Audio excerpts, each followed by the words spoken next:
നമസ്കാരം, ചാനൽ 91 ന്യൂസിലേക്ക് സ്വാഗതം. ഉയിര് പോകാതിരുന്നത് ഭാഗ്യം. തന്നെ ഇല്ലാതാക്കാൻ കണ്ണൂർ നടാലിലെ വീട്ടിൽ ആരോ കുഴിച്ചിട്ട കൂടോത്രം 1.5 വർഷം മുമ്പ് കണ്ടതിന്റെ ഞെട്ടലിൽ നിന്ന് കുമ്പക്കുടി സുധാകരൻ ഇനിയും പൂർണ്ണമായി മുക്തനായിട്ടില്ല. പണ്ട് എതിരാളികളുടെ ബോംബേറും വടിവാൾ പ്രയോഗവും പോലും കൂസാതെ കട്ടയ്ക്ക് നിന്ന് പയറ്റിയതാണ്. കുറെ നാളായി ഉടലിനത്ര സുഖം പോരാ. നാക്കുപിഴവുകളൊക്കെ ഏറുന്നുണ്ട്. KPCC പ്രസിഡന്റിന്റെ കസേരയ്ക്കും ഇളക്കം തട്ടുമോ എന്ന ഭീതി. വേവലാതി മണത്തറിഞ്ഞ രാജ്മോഹൻ ഉണ്ണിത്താനാണ് ആ സംശയം ഒന്ന് പ്രകടിപ്പിച്ചത്. വീട്ടുപറമ്പിൽ ആരെങ്കിലും കൂടോത്രം കുഴിച്ചിട്ടുണ്ടാകും. ഉണ്ണിത്താൻ കടുപ്പിച്ചു പറഞ്ഞപ്പോൾ ഒന്ന് നോക്കിക്കളയാമെന്നായി. പറഞ്ഞ ദിവസം മന്ത്രവാദിയുമായി ഉണ്ണിത്താൻ ഹാജർ. മന്ത്രവാദി പറഞ്ഞ സ്ഥലത്ത് കുഴിച്ചു നോക്കി. അതാ കൂടോത്രം.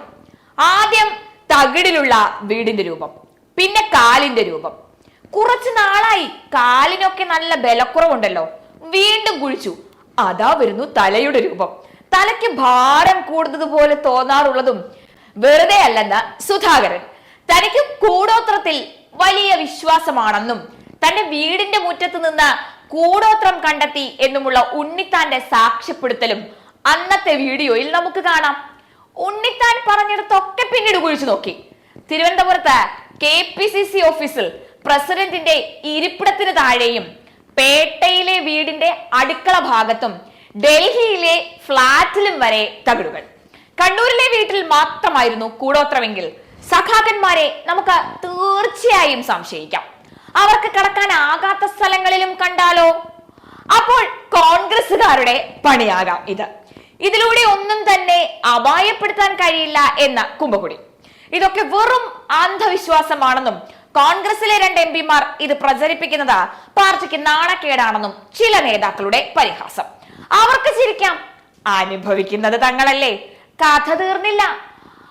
ആദർശധീരൻ എന്ന് പേര് കേട്ട മുൻ KPCC പ്രസിഡന്റ് VM സുധീരന്റെ തിരുവനന്തപുരം ഗൗരീശപട്ടത്തെ വീട്ടിൽ നിന്ന് കൂടോത്രം കണ്ടെടുത്തത് 8 തവണയാണത്രേ. അവിടെയും കൂടോത്രം കണ്ടെടുക്കാൻ കാരണക്കാരനായതോ സാക്ഷിയായതും ഇതേ ഉണ്ണിത്താൻ.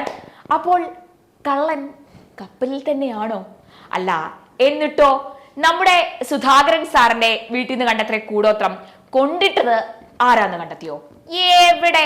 അല്ലെ, ഇതൊക്കെ പെട്ടെന്ന് കണ്ടുപിടിക്കാൻ അങ്ങനെ പറ്റുമെങ്കിൽ അന്നാ സുധീരൻ സാറിന്റെ വീട്ടിൽ നിന്ന് കിട്ടിയത് കണ്ടുപിടിക്കാമായിരുന്നല്ലോ. അതും 9 തവണ അല്ലേ? അവിടുന്ന് ഇത്തരം സാധനങ്ങൾ കണ്ടുപിടിച്ചത് 9 തവണയാണ്. പിന്നെ ഇതൊന്നും കണ്ടുപിടിക്കാൻ അത്രയും സമയമൊന്നും വേണ്ട.